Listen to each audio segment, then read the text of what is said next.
पूर्णात् पूर्णमुदच्यते पूर्णस्य पूर्णमादाय पूर्णमेवावशिष्यते। ओम शांति शांति शांति। हरि ओम। ओम नमः परमात्मने नमः। एक फूल दाও তো, সাদা ফুলগুলো না, ওটা পাপড়িগুলো তো একসাথে। আনন্দ দে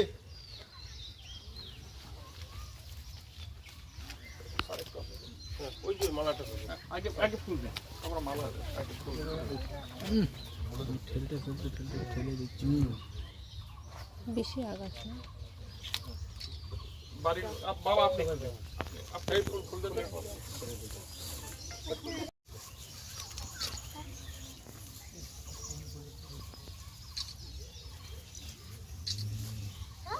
হ্যাঁ বাবার পায়ে দে। হ্যাঁ পায়ের দিকে দে। হ্যাঁ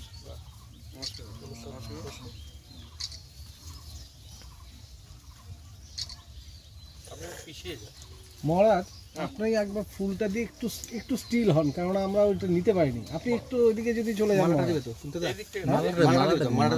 ও মালা দিবেন? মালাটা সবাই তিনজন মিলে দিবা। হ্যাঁ হ্যাঁ হ্যাঁ, মালাটা তিনজন মিলে দাও। আমার পাশে আসো। এবার একটু আশীর্বাদ করতে হবে। মাথায় হাত দাও, সবাই মিলে সবাই মিলে সবাই মিলে। হ্যাঁ একটু কথা বলি। আসো না আসো না আসো আসো আসো। আর 23 তারিখে ভোট দিতে হবে তো, দিবেন তো? বিধানসভা নির্বাচন, সেই নির্বাচনের সম্বন্ধে আমরা সবাই জানি, ভোট দিতে আমরা সবাই জানি। তবুও যেটা দায়িত্ব প্রতি বুধে বুধে যাওয়ার, ভাবতে পারিনি যে এরকম একজন নিঃস্বার্থ একজন লোক, যিনি সবসময় প্রতি সময় প্রতি মুহূর্তে আমাদের পাশে থেকেছেন। কারণ উনার যা সেবা, লোকের সঙ্গে আপনাদের সঙ্গে যে পরিচয় আজকে হঠাৎ করে নয়, উনি হঠাৎ করে আমাদের মাঝে উদয় হয়নি। উনার সঙ্গে আপনাদের বহুদিনের সম্পর্ক, ওই জন্য ওনাকে পেয়ে আমরা সবাই ধন্য। আমরা বিজেপিকে জেতাতে চাই, পদ্মফুলকে জেতাতে চাই। আর এরকম একজন মানুষ সমাজসেবায় ব্রতী হয়ে আজকে রাজনৈতিক অঙ্গনে এসে আমাদের সত্যি একটা খুব ভালো বিষয়, ভালো লাগছে আমাদের। কারণ একটা আমরা জিনিস লক্ষ্য করেছি, একজন যোগী যিনি সেই উত্তরপ্রদেশে একজন মুখ্যমন্ত্রী হয়ে একটা সুশাসন দিতে পারছেন, আরেকজন যোগী নরেন্দ্র মোদীজি, তিনিও আমাদের সুশাসন দিয়ে আজকে দেশকে উন্নত থেকে উন্নততম জায়গায়, বিশ্বের গুরুর জায়গায় নিয়ে চলে যাচ্ছেন। এটা একটা সৌভাগ্যের বিষয়। আর সেই জায়গায় আমাদের স্বামীজি আমাদের কাছে এসেছেন, সেই রূপে আমরা তার জন্য যা যা করা দরকার, যা যা করতে হবে। কারণ গ্রামের মানুষ, আপনারা ভোট কীভাবে করতে হয় প্রত্যেকটা লোকের কাছে আপনারা যাবেন, প্রত্যেক বাড়ি বাড়ি বোঝাবেন। কারণ এই ভোট আপনাদের আমাদের কাছে শেষ ভোট। এই ভোট কারো ব্যক্তিগত ভোট নয়, এই ভোট নিজেদের রক্ষার শেষ ভোট। আমি স্বর্গীয় মৃত্যুঞ্জয়ের প্রতি শ্রদ্ধা জানিয়ে, তার পরিবারের প্রতি সমবেদনা জানিয়ে আমি দু চার কথা বলবো। আপনারা সবাই জানেন যে 2026 আগামী 23 তারিখ আমাদের কালিয়াগঞ্জ বিধানসভা নির্বাচন, এবং সেই বিধানসভা নির্বাচনে ভারতীয় জনতা পার্টির প্রার্থী হিসাবে আমাদের সবার প্রিয়, আমরা সবাই চিনি, আমাদের সবার শ্রদ্ধার উৎপল মহারাজ ভোটে দাঁড়িয়েছে।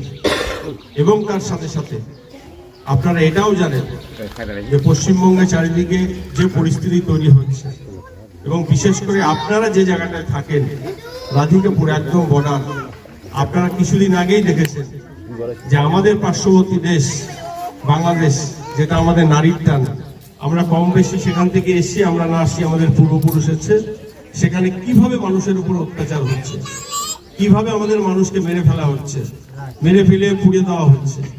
আজকে পশ্চিমবঙ্গেও যাতে এই পরিস্থিতি না হয়, এবং পশ্চিমবঙ্গের যে পরিস্থিতি, আপনারা যে রাধিকাপুরবাসী আছেন এখানকার, আপনাদেরকে বলতে হবে না, আপনারা সবাই জানেন কিভাবে পুলিশ এসে বাড়িতে সবার সামনে মৃত্যুঞ্জয়কে হত্যা করেছিল। আজকে সেই পুলিশ অফিসার চাকরি করছে, কিন্তু সেই পরিবার এখন অব্দি বিচার পায়নি। আজকে আপনাদেরকে নতুন কিছু বলার নেই। আপনারা জানেন সাহেবঘাটার বোনটাকে আমাদের মেরে ফেলা হলো, সেই বোনের কোনো বিচার নেই। ঠিক সেই জায়গায় দাঁড়িয়ে আজকে আমাদের সবাইকে সংঘবদ্ধ হতে হবে এবং আগামী দিন আমাদের উৎপল মহারাজকে বিপুল ভোটে জয়ী করে আমাদের পশ্চিমবঙ্গে পাল্টানো দরকার চাই বিজেপি সরকার। আমাদের বিজেপি সরকার ডবল ইঞ্জিন সরকার, সেই সরকার আমাদের প্রতিষ্ঠা করতে হবে। কারণ আমরা চাই না যে আমাদের এই পশ্চিমবঙ্গ পশ্চিম বাংলাদেশ হয়ে যাক। যে পাশের পরিস্থিতি হয়েছে আপনারা সব জানেন, আমি বেশি বলবো না। আপনাদেরকে অনুরোধ করব, 2024 সালে আপনারা আমাকে আশীর্বাদ করেছিলেন, তাই জন্য আমি আজকে এমপি। আমার ছোট্ট ক্ষমতার মধ্যে যেটুকু কাজ করার সেটা আমি চেষ্টা করছি। ঠিক তেমনি আজকে যদি আমাদের ডবল ইঞ্জিন সরকার হয়, আমরা ভারতবর্ষের বিভিন্ন রাজ্যে যেখানে বিজেপি শাসিত রাজ্য রয়েছে, যেখানে আমাদের সরকারের যে সুবিধাগুলো আমরা এখানে পাচ্ছি না, বিশেষ করে আয়ুষ্মান ভারত যেটা প্রধানমন্ত্রীর স্বপ্নের প্রকল্প, সেই চিকিৎসার কার্ড আমরা পাচ্ছি না, যে কার্ড দিয়ে আমরা ভারতবর্ষের যে কোনো হসপিটালে 5 লক্ষ টাকার চিকিৎসা আমরা বিনা পয়সায় পাবো, কিন্তু আমরা সেটা পাচ্ছি না, বঞ্চিত হচ্ছে। কৃষক সম্মান নিধি থেকে শুরু করে বিশ্বকর্মা যোজনা থেকে শুরু করে প্রধানমন্ত্রী আবাস যোজনা থেকে শুরু করে সবকিছু থেকে আমরা বঞ্চিত হচ্ছি। আজকে মোদীজি ভারতবর্ষে 80 কোটি লোককে রেশন দিচ্ছে, আমরা সবাই রেশন পাচ্ছি, কিন্তু ভোট আসলেই সেখানে অন্যরকম প্রচার চলছে যে তারা দিচ্ছে। এই প্রকল্প শুধু পশ্চিমবঙ্গে নয়, ভারতবর্ষের সমস্ত রাজ্যে চালু আছে। ঠিক তার সাথে সাথে আপনারা দেখেছেন আমাদের মহারাজ যখন কোনো আন্দোলন করতে হয়, কোনো বন্যা হোক, কোনো অসুবিধা হোক, মানুষের পাশে থাকার জন্য উনি থাকেন। যখন মৃত্যুঞ্জয় দ্বার এই ঘটনা ঘটেছিল তখনও মহারাজ পাশে ছিলেন। যখন আমাদের সাহেবঘাটার বোন নির্যাতিতা বোনকে হত্যা করা হয়েছিল তখনও পাশে ছিলেন। তাছাড়া বিভিন্ন সমাজসেবা কোনো কাজের জন্য উনি সবসময় থাকেন। উনি আমাদের জন্য, আমাদের সমাজের কাজ করার জন্য উনি সর্বস্ব ত্যাগ করে এসে আজকে উনি আমাদের কাছে এসেছেন।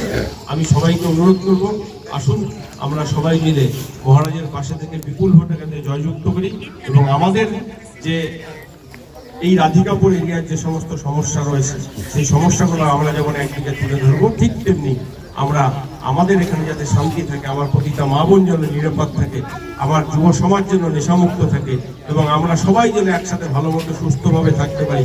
আমাদের পার্শ্ববর্তী বাংলাদেশে যেন ঠিকঠাকভাবে আমাদের যারা এখনো আত্মীয় স্বজন লোকজন রয়েছেন তারাও যেন ভালো থাকে।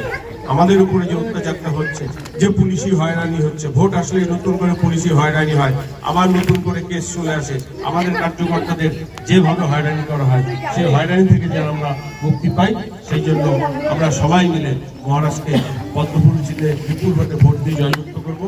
আমি আর বেশি বাংলার আমাদের হিন্দু সমাজের যা দুর্গতি যে আমরা ঠিক করে পূজা করতে পারি না, তার জন্য থানা থেকে পারমিশন নিতে হয়। থানা কখনো পারমিশন দেয়, কখনো দেয় না।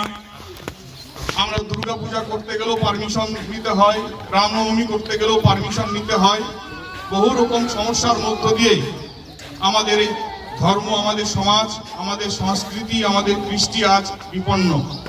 আজকে আমাদের মা বোনরা দিনের দুপুরে, রাতের বেলা ছেড়ে দিন, ট্রেনে আসছে, বাসে আসছে, চলন্ত ট্রেনে আমাদের মা বোনদের শ্লীলতা হানি হচ্ছে, তারা অসম্মানিত হচ্ছে। বাড়ির মেয়েদেরকে আমরা পড়তে পাঠাচ্ছি বিভিন্ন কলেজে। আমরা দেখেছি আরজিকর মেডিকেল কলেজে একজন ডাক্তার বোন কিভাবে নৃশংসভাবে মানুষের লালসার শিকার হয়ে মারা গেলেন, তারও বিচার আমরা পাইনি। আমরা দেখেছি আমাদের সাহেবঘাটার বোনটির, তারও আমরা বিচার পাইনি। তো এইরকম সমাজের যে অবক্ষয় হচ্ছে আমরা রুখে দাঁড়ানোর চেষ্টা করি, কিন্তু আপনার হাতে যদি প্রশাসনিক ক্ষমতা না থাকে, পুলিশ প্রশাসন আজকে যে কোনো একটি দলের দলদাস হয়ে আমাদের মতো সাধারণ নিরহ মানুষের কথা তারা শোনে না, তারা তাদের উপরওয়ালা নেতাদের কথা শুনে কাজ করে। তাই আমরা চাই আমাদের যারা সমাজ সংস্কার করব, সামাজিক আন্দোলন গড়ে তুলব, তারাও যদি ক্ষমতা সম্পূর্ণ না হয় আমাদের কান্না, আমাদের দুঃখ কেউ শুনবে না। তাই আজকে আমাদের টিএমসির যিনি পদপ্রার্থী তিনি ঘোষণা করেছেন সংবাদ মাধ্যমে যে মহারাজ কিসের লোভে তিনি রাজনীতির ময়দানে এলেন। আমি আজকে আপনাদের মাধ্যমে বলতে চাই, মহারাজের লোভ আছে। কি লোভ আছে? যারা চাকরি চুরি করে, যারা দরিদ্র মানুষের মুখের গ্রাস রেশম চুরি করে, যারা আমার বেকার ভাইদেরকে পরিযায়ী শ্রমিক বানিয়ে তারা ভিন রাজ্যে যেতে সাহায্য করে, তাদেরকে এই রাজ্য থেকে উৎখাত করার লোভ আমার রয়েছে। সেই লোভেই আমি এই রাজনীতির অঙ্গনে এসেছি। তিনি আবারও কালকে আরেকটি প্রেস বাইট করেছেন যে মহারাজ যে সন্ন্যাসী জীবন ছেড়ে তিনি ভোগী হয়ে গেলেন কিসের জন্য। তাহলে আমি বলতে চাই, আপনি এতদিন ধরে, দীর্ঘদিন ধরে আপনি রাজনীতির অঙ্গনে আছেন, তার মানে কি আপনি রাজনীতি করেন ভোগ করার জন্য। তিনি বলেছেন যে মহারাজ সমাজ সেবা বাদ দিয়ে কেন রাজনীতি করতে এলেন। তাহলে আমি বলতে চাই, এতদিন আপনি যা রাজনীতি করেছেন, আপনার রাজনীতির সমাজ সেবা ছিল না, আপনার নিজের সেবার জন্য আপনি রাজনীতি করতেন। আমরা ত্যাগপ্রতি সন্ন্যাসী, ত্যাগ আমাদের মূল মন্ত্র, তেন তত্ত্বেন ভঞ্জিতা আমাদের ঋষির বাক্য, সেই মন্ত্রে আমরা দীক্ষিত। সমস্ত মানুষের জন্য আমরা ত্যাগ করেছি, আমাদের ঘর বাড়ি সমাজ। তাই আমরা ত্যাগ কি জিনিস আর ভোগ কি জিনিস সেটা আমরা পার্থক্য করতে জানি। তাই এখানে আপনারা সচেতন মা বোন ভাইরা রয়েছেন, আপনারা ভোট দেওয়ার সময় চিন্তা করবেন যে আপনারা কাকে ভোট দেবেন। একজন বসন্তদা বলেন যে একজন চোরকে ভোট দেবেন না একজন সাধুকে ভোট দেবেন, চিন্তা আপনারা করবেন। নমস্কার, ভালো থাকবেন সবাই।